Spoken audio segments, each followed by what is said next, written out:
માંગરોળ સ્થાનિક સ્વરાજ્યની ચૂંટણી માટે રૂટો થયા રવાના 129 બૂથો માટે 1266 જેટલા કર્મચારીઓ ફરજ પર।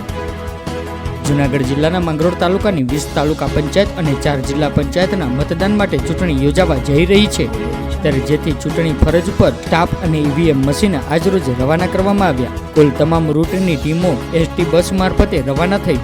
આવતીકાલે માંગરોળ તાલુકા પંચાયતની 20 સીટો માટે જ્યારે 4 જિલ્લા પંચાયતનું મતદાન થવાનું છે, ત્યારે ચૂંટણી વિભાગ દ્વારા વિવિધ મતદાન મથકોના અધિકારીઓ અને કર્મચારીઓ અને પોલીસ કર્મચારીઓની ટીમ તૈનાત કરવામાં આવી। આજે માંગરોળ મામલતદાર ઓફિસથી વિવિધ ફરજો માટે તમામ રૂટો રવાના કરવામાં આવ્યા, જેમાં 129 બૂથ માટે 900 જેટલા કર્મચારીઓ રોકાયા છે। આ ચૂંટણીમાં કડક બંદોબસ્ત માટે 100 જેટલી police, 110 home guard, 150 GRD, 4 PSI, 1 DYSP સહિત કુલ 1266 જેટલા કર્મચારીઓની ચૂંટણી ફરજમાં મૂકવામાં આવ્યા।